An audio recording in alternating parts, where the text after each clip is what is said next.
पुनरीक्षण में जितने मतदाता अभी मतदाता सूची में हैं, उन सभी को एक गणना प्रपत्र दिया जाना है। यह गणना प्रपत्र, एक सैंपल दे दीजिए।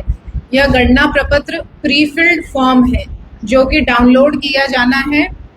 ये डाउनलोड मतदाता स्वयं कर सकता है अथवा इसको बीएलओ को भी हम लोग प्रिंट कराकर उपलब्ध करा रहे हैं ताकि बीएलओ घर घर जाकर इसे दें और उनसे डेटा भरवा करके इसको कलेक्ट भी करें। यदि आप इसको देखेंगे, ये गणना प्रपत्र का प्रारूप है। इसमें आप लोग देख सकते हैं कि इसमें मतदाता का नाम, उसका बूथ संख्या, बूथ की विवरणी इत्यादि दी हुई है और इसमें उस मतदाता का फोटो भी है।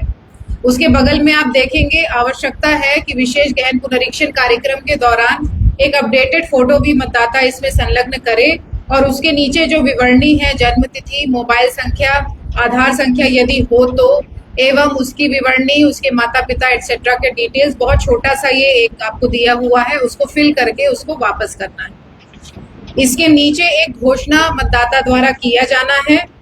मैं अपने सर्वोत्तम ज्ञान और विश्वास से घोषणा करता हूं कि ये जो नीचे 3 पॉइंट्स दिए गए हैं, इससे यह प्रमाणित होगा कि मतदाता यहाँ का नागरिक है।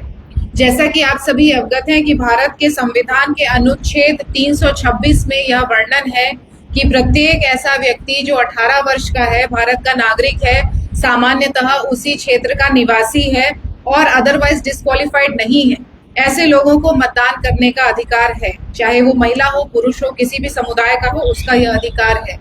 नागरिकता के क्रम में यह प्रमाणित करने के क्रम में कुछ बिंदु हैं, उसमें उसको डिटेल्स मार्क करने होंगे। इसमें 3 कैटेगरी में इसे विभक्त किया गया है। पहला कैटेगरी है, मेरा जन्म भारत में 1 जुलाई 1987 के पूर्व हुआ है। यदि कोई ऐसा मतदाता जिसका जन्म 1987 1 जुलाई के पूर्व हुआ है, उनको यह फॉर्म फिलअप करना है, गणना प्रपत्र, और इसके अतिरिक्त उनको एक दस्तावेज देना है। ये जो 11 दस्तावेज की सूची आप लोगों को यहाँ दिखाई दे रही है, उसमें से कोई एक दस्तावेज यदि वो उसमें संलग्न करते हैं, उसको अपलोड कर देते हैं अथवा बीएलओ को जमा कर देते हैं, तो उनका नाम जो ड्राफ्ट पब्लिकेशन है मतदाता सूची का 1 अगस्त को जो होने वाला है, उसमें आ जाएगा। बीएलओ ये कलेक्ट करते हैं, यदि अगर ये ऑनलाइन माध्यम से नहीं किया गया है तो उनको भी अपलोड यह बीएलओ ऐप पे करना पड़ेगा। उसके बाद ही ये ड्राफ्ट पब्लिकेशन में डेटा आ सकेगा। दूसरी कैटेगरी है, मेरा जन्म भारत में 1 जुलाई 1987 और 2 दिसंबर 2004 के बीच हुआ है।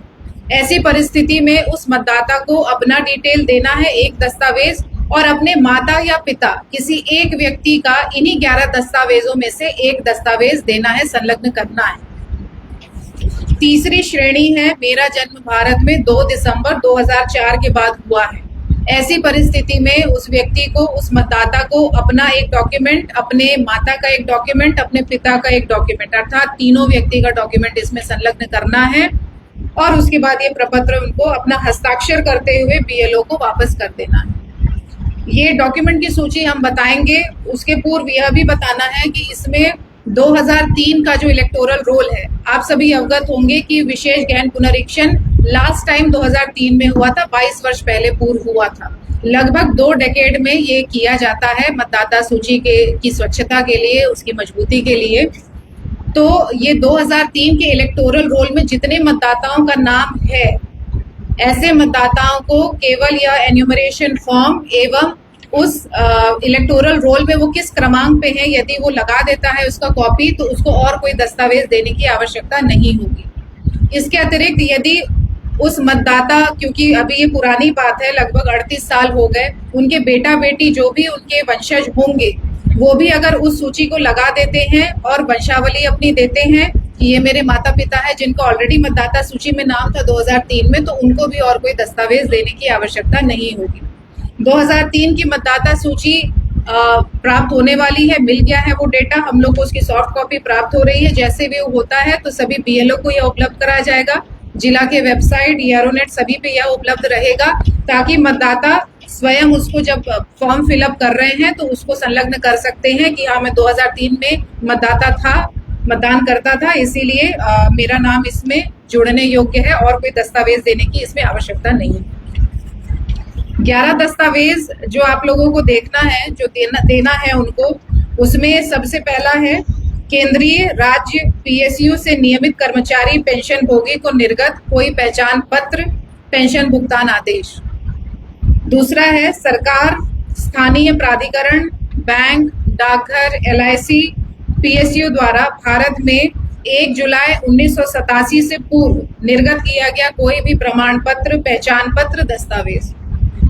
सक्षम प्राधिकार द्वारा निर्गत जन्म प्रमाण पत्र, पासपोर्ट, मान्यता प्राप्त बोर्ड विश्वविद्यालय द्वारा निर्गत मैट्रिकुलेशन शैक्षणिक प्रमाण पत्र, ऐसे दस्तावेजों से जिनसे उनके एज के बारे में हम पता कर सके कि उनका बर्थ कब हुआ है अथवा उनका प्लेस ऑफ बर्थ क्या है। सक्षम राज्य प्राधिकार द्वारा निर्गत स्थायी निवास प्रमाण पत्र, वन अधिकार प्रमाण पत्र, सक्षम प्राधिकार द्वारा निर्गत ओबीसी, एससी, एसटी कोई भी जाति प्रमाण पत्र, राज्य स्थानीय प्राधिकारों द्वारा तैयार किया गया पारिवारिक रजिस्टर। जैसा कि आप सभी अवगत हैं कि पंचायत स्तर पे पंचायत सचिव की कस्टडी में एक पारिवारिक रजिस्टर का भी संधारण किया जाता है। कुछ क्षेत्रों में यह संधारित होगा, नहीं भी होगा, तो वो डेटा भी इसमें हम लोग यूज कर सकते हैं। सरकार की कोई भी भूमि या मकान का आवंटन प्रमाण पत्र, वाजगीत पर्चा एटसेट्रा है, लैंड के कागजात हैं और वंशावली है, इत्यादि कागज हम लोग यूज करके यदि यह स्थापित कर पाते हैं बीएलओ और इसकी मुख्य रूप से जवाबदेही कंसर्न ईआरओ की है, यदि वो सेटिस्फाइड है कि हाँ व्यक्ति यहाँ का निवासी है, भारत का नागरिक है और 18 वर्ष से अधिक है, तो निश्चित रूप से उन्हें वोट देने का अधिकार है। तो यह प्रक्रिया शुरू है। इसके टाइमलाइंस भी आप लोग देख लें, क्योंकि ये एक समय अवधि में किया जाना है, इसीलिए इसमें जानकारी आवश्यक है ताकि इसको ससमय हम लोग करा सकें। अच्छी बात यह है कि क्षेत्र में हम घूमे हैं। कल पहले दिन हम लोगों ने वितरण किया था प्रमाण एन्यूमरेशन फॉर्म, सभी प्रखंडों में हमने वितरण करवा दिया था। उसमें लगभग 50,000 फॉर्म हम लोगों ने घर घर पहुंचाया। बीएलओस को तो ज्यादा हुआ था, लगभग 4 लाख हम लोगों ने कल वितरण किया। उसमें से 50,000 कल वो बांट पाए शाम तक, क्योंकि लेट रिसीव हुआ था, और उसमें लगभग 5,000 हम लोगों को वापस प्राप्त भी हो गया है। तो जब बीएलओ घर जा रहे हैं तो वो उस समय जब दे रहे हैं तो वो वापस भी लोग उत्साहित होकर कर रहे हैं और उनको जानकारी भी है मोटा मोटी कि ये क्या है। इसी क्रम में आज हम क्षेत्र में भी गए थे। हाजीपुर में माझी टोला का हमने भ्रमण किया, वहां भी जो वोटर्स थे उनके साथ बातचीत हुई है। उसके पश्चात सैदपुर भी आज हम गए थे, वहां भी माइनॉरिटी टोला में बैठ करके सबसे बातचीत हुई है, गणना प्रपत्र के बारे में उनसे चर्चा हुई है और सभी का रेस्पॉन्स बहुत अच्छा था। दे वर रेडी एंड ईगर कि जब जैसे ही हमको फॉर्म मिलेगा तो हम यह डेटा भर करके दे देंगे। इसमें यह है कि यदि कोई व्यक्ति घर पर अनुपस्थित है, ऐसी परिस्थिति में क्योंकि यह स्वयं हस्ताक्षर किया जाना है, यदि वह उपस्थित नहीं है तो वो फॉर्म उनके यहाँ दे देना है, स्लिप इन कर देना है डोर से, और वहां पे एक स्टिकर चिपकाया जाना है बीएलओ के द्वारा, जिसमें उनके द्वारा 3 बार उस घर में जा करके चेक करना है कि वो व्यक्ति आया कि नहीं आया, ये फॉर्म भर के मिला कि नहीं मिला। आप लोग देख रहे होंगे कि क्षेत्र में स्टिकर्स भी चिपक रहे हैं। अपरेंटली आप लोग के साथ शेयर नहीं हुआ है, कृपया इनसे शेयर कीजिए। और उसमें वो नोट कर रहे हैं कि आज दिनांक कितने को मैं गया था, फिर नेक्स्ट डे वो जा करके उसको भी नोट करेंगे। ये हमारा स्टिकर का फॉर्मेट है। इसमें जैसे कि आप देख रहे हैं कि विधानसभा, बीएलओ का नाम इत्यादि है। इसमें 3 ये स्पेसेस दिए हुए हैं, बूथ की संख्या, बीएलओ का नाम, भ्रमण की तिथि, 3 यहाँ पे गैप्स दिए हुए हैं। 3 बार उनको विजिट करना है, हर दिन उनको दिनांक अंकित करना है कि किस दिन में गया था, कितने बार मैंने चेक किया। तो 3 बार इस द टाइम उसको जाना है। उसके बाद यदि नहीं प्राप्त होता है तो उसमें वो कोई कार्रवाई नहीं कर पाएंगे। इसमें यह जानना आवश्यक है कि क्योंकि ये लिमिटेड समय अवधि की प्रक्रिया है, 25 जून से 26 जुलाई 2025 तक यह कार्य किया जाना है। इस दौरान जितने लोगों का गणना प्रपत्र प्राप्त होगा फिल हो करके, उन्हीं का नाम ड्राफ्ट इलेक्टोरल रोल में प्रकाशित होगा। ड्राफ्ट इलेक्टोरल रोल प्रकाशित होने के पश्चात दावा आपत्ति ली जाएगी और फाइनल पब्लिकेशन 30 सितंबर को किया जाएगा। इसका टाइमलाइन भी हम बता दे रहे हैं और उसके बाद बाकी डिटेल्स देने के बाद आप लोगों के जो प्रश्न होंगे वह भी हम लोग देखेंगे। तो ये जो मेन कार्य है, मूल कार्य है दस्तावेजीकरण का, बांटने का, कलेक्शन का इत्यादि, वो 25 जून 2025 से 26 जुलाई 2025 तक किया जाना है। गणना प्रपत्र प्राप्त किया जाना है फिल किया हुआ। इसी समय अवधि में बूथों का रैशनलाइजेशन भी किया जाना है। 1200 से अधिक मतदाता यदि कहीं है तो उनके लिए अतिरिक्त मतदान केंद्र चिन्हित किया जाना था। वैशाली जिले में यहाँ कुल 41 चिन्हित हुए थे, जो कि संख्या घट करके 18 हुई थी। अभी फाइनल इसका डेटा क्या है वो हम देखेंगे। कल राजनीतिक दलों के साथ बैठक भी है, इस संदर्भ में जो है उनके साथ शेयर किया जाएगा, उसमें चर्चा होगी। और इसको अभी कितना है फाइनल बूथ का, अतिरिक्त बूथ, हाँ, तो ये आ जाता है तो ये अभी आपको उपलब्ध कराएंगे, उसकी भी डिटेल्स आपको दी जाएगी और उसकी प्रोसीडिंग बनेगी। सभी राजनीतिक दलों के साथ वो शेयर किया जाना है। इसके पश्चात 27 से 31 जुलाई तक कंट्रोल टेबल का अपडेशन होगा और publication of draft electoral roll 1 अगस्त 2025 को होगा। इसके पश्चात दावा आपत्ति ली जाएगी। 1 महीने का यह कार्यकाल होगा। 1 अगस्त से 1 सितंबर 2025 तक दावा आपत्ति फाइल किए जाएंगे और डिसीजन जो लिया जाना है ईआरओज के द्वारा सभी दावा आपत्तियों पर, वो 25 सितंबर 2025 तक किया जाना है। इसके पश्चात फाइनल पब्लिकेशन आपका 30 सितंबर 2025 को होगा। इतना क्लियर है? तो इस बारे में सभी राजनीतिक दलों के साथ 25 तारीख को ही बैठक हुई थी, उन सभी को इसके बारे में बताया गया था, विशेष चर्चा भी हुई थी और यह प्रक्रिया सघन रूप से जिले में चल रही है। फॉर्म्स भी हमारे लगभग प्रिंट हो चुके हैं, यहाँ पे डिस्ट्रीब्यूशन का जारी है। हम लोग इसको यथाशीघ्र सबको डिस्ट्रीब्यूट करके कलेक्शन करना स्टार्ट कर देंगे। ईवीएम का बता दें, आप सभी अवगत हैं कि फर्स्ट लेवल चेक सभी ईवीएम मशीन्स का इस जिले में किया गया है। यह 31/5/2025 से कब तक हुआ है? 25/6 तक। 31 मई 2025 से 25 जून 2025 तक यह प्रक्रिया संपन्न की गई है। हमारे ईवीएम वेयरहाउस में ये चला है, जिसमें प्रतिदिन राजनीतिक दल की उपस्थिति सुनिश्चित की जा रही थी। जो राजनीतिक दल नहीं आते थे उनको उसी दिन नोटिस निर्गत किया जाता था कि आज आपके प्रतिनिधि नहीं आए हैं, अगले दिन निश्चित रूप से आए। यह प्रक्रिया संपन्न हुई है। टोटल हमारी मशीन्स थी BU 7121, जिसमें FLC ओके 5594 पाए गए हैं। FLC रिजेक्ट क्वांटिटी है 1527। यह बताना इसीलिए आवश्यक है कि आप अवगत होंगे कि FLC के दौरान यह पाया जा रहा था शुरुआती दौर में कि बैलेट यूनिट BU ज़्यादा संख्या में खराब हो रहे थे, एरर्स आ रहे थे, तो यह सोचा जा रहा था कि कहीं मशीन्स कम ना हो जाए, लेकिन वो प्रक्रिया 2 दिन से ज़्यादा नहीं चली और अतिरिक्त मशीन्स भी हम लोगों को प्राप्त हुआ, जिसके आलोक में हम लोगों के पास पर्याप्त मशीनें उपलब्ध है। कुल मतदान केंद्रों की संख्या 2592 है और हमारे पास बैलेट यूनिट जो ओके कंडीशन में है वो 5594 है, तो अच्छी संख्या में हम लोगों के पास मशीन है। कंट्रोल यूनिट कुल 4523 में से 3955 सही पाए गए हैं, 568 खराब पाए गए हैं। वीवीपैट 4444 में 4339 सही पाए गए हैं। वीवीपैट बहुत कम संख्या में खराब पाए गए हैं, टोटल 105 खराब पाए गए। तो FLC के पश्चात जिले में पर्याप्त ईवीएम मशीन्स हैं जिनकी चेकिंग हो चुकी है। सभी रिजेक्टेड मशीन्स को हम लोग शीघ्र हैदराबाद भेज देंगे। जो गाइडलाइन है उसके अनुसार सारे मापदंडों को फॉलो करने के पश्चात ये बेसिक डिटेल्स आपके साथ शेयर करनी थी। राजनीतिक दलों के साथ ये शेयर किया हुआ है, मतदाताओं को जागरूक किया जा रहा है सभी प्रखंडों में। आप लोगों से भी एक बार इसको विशेष रूप से डिस्कशन करना था। अब आपको लोग को लगता है कुछ इसमें पूछा जाना है तो पूछ सकते हैं। जो लोग बाहर रहते हैं, यहाँ नहीं, जो बाहर, उनके लिए कैसे बाहर रहते हैं तो इसमें ऑनलाइन एप्लीकेशन का प्रावधान है, वो बैठे बैठे ऑनलाइन अप्लाई कर सकते हैं। उसमें जो दस्तावेज की सूची है उसमें से कोई दस्तावेज संलग्न कर सकते हैं और वो जमा कर सकते हैं। इसमें कृपया बता दें कहाँ ऑनलाइन उनको जमा करना है। फाइनल सिग्नेचर की बात भी की जा रही है। तो सिग्नेचर मैम ऑनलाइन साइन करके फॉर्म पर जैसे अपलोड करते हैं, जैसे फॉर्म 6-7 पहले डाउनलोड करना होगा फॉर्म को, पहले डाउनलोड करेंगे, उसमें सारी चीजें करेंगे, अपलोड कर देंगे। In case there are certain documents missing, तो उसके लिए भी प्रावधान है कि बाद में क्या किया जाना है। तो ऑनलाइन वो लोग कर लें। यदि कुछ मिसिंग पाया जाता है तो दावा आपत्ति पीरियड में भी उनसे वह चीजें प्राप्त करके कार्रवाई की जा सकती है। इसमें अभी लागू नहीं है। किस चीज का? हाँ, ये तो दे देते हैं। ये दे देते हैं। लेकिन ये जो मोटा मोटी आप लोगों ने सुना, इसमें कुछ लग रहा है और कुछ जानना है?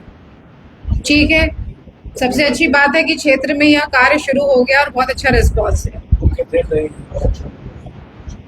मतलब लोग ये बहुत अच्छे से कर रहे हैं। कुछ दस्तावेजों के लिए हम लोगों ने पंचायत स्तर पे एक पंचायत जानकारी केंद्र की स्थापना करने का निर्णय लिया है। ये कार्य जारी है, इसकी स्थापना हम लोग कर रहे हैं, जिसमें कार्यपालक सहायक वसुधा केंद्र के एक प्रतिनिधि को भी हम लोग बिठाएंगे और उसका काम यह होगा उस केंद्र का कि जिन लोगों को फॉर्म भरने में दिक्कत आ रही है उनकी सहायता करें।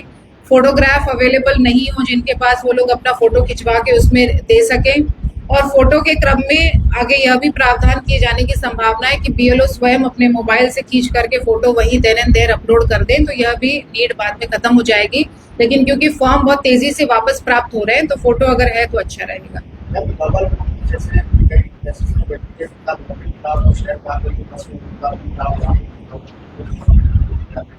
तो इस प्रक्रिया में इट इज एक्सपेक्टेड कि वो एक ही जगह मिलेंगे। वो यहाँ भी हैं और कटिहार में भी हैं। तो ये प्रक्रिया क्योंकि हो रही है, एन्यूमरेशन फॉर्म कलेक्शन किया जा रहा है, तो वो कटिहार के अगर हैं तो वहीं पे होंगे, तो उनका वहाँ होगा और इस प्रक्रिया में फिर उनका नहीं हो पाएगा। और बाकी जो बाद में जो चीज़ें होती है वो देयर इज अ मैकेनिज्म कि वो पता चल जाता है, यदि रिपीटेटिव है तो बाद में डिलीशन की भी कार्रवाई होती है। तो we will have time deletion के लिए। चलो जेल के लिए हम लोग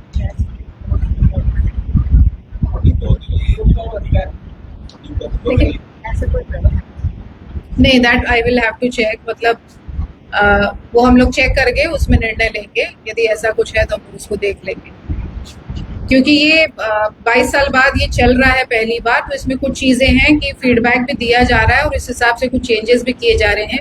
उद्देश्य यही है कि जितने मतदाता हैं जो वास्तविक रूप से यहाँ रहते हैं, 18 वर्ष से अधिक हैं, भारत के नागरिक हैं, उनका नाम जरूर सूची में आए। उनको किसी भी प्रकार से सूची से वो छूट ना जाए, इसलिए हम लोग क्षेत्र में भी जाकर लोगों को जानकारी दे रहे हैं कि जरूर इस समय अवधि में अपना नाम इसमें दे दें।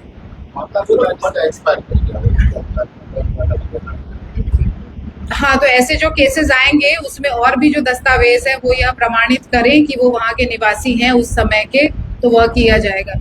इसमें जो प्रमाण पत्र भी दिए जाते हैं उसमें भी सभी को इंस्ट्रक्शंस दिए गए हैं कि जल्दी इसको निर्गत करने के लिए, ताकि लोगों को कोई असुविधा नहीं।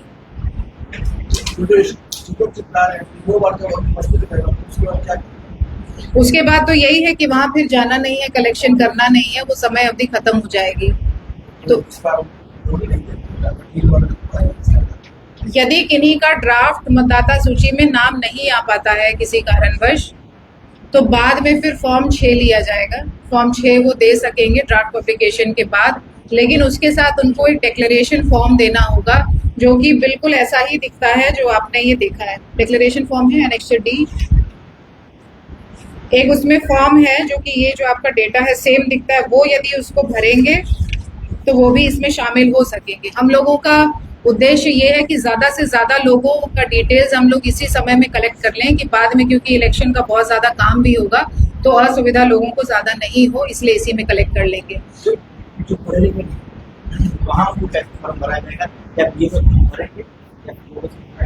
नहीं, वो जानकारी देंगे और जैसा कि बताया गया कि पंचायत लेवल पे जानकारी केंद्र की स्थापना होगी, वो भी उनको बताएंगे कैसे भरना है और आवश्यकता अनुसार सहयोग भी करेंगे।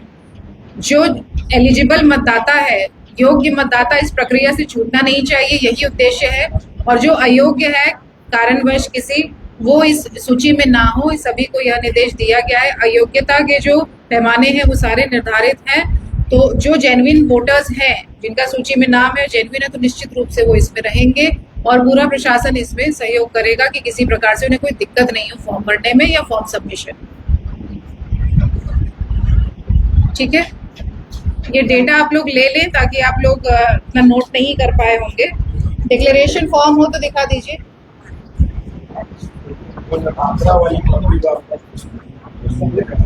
ये दे देते हैं, लेकिन डिक्लेरेशन फॉर्म भी देते हैं, बट वही है, इसको इसी को खाली बताइए कि टाइमलाइन में हो जाए ताकि हम लोग का काम आसान।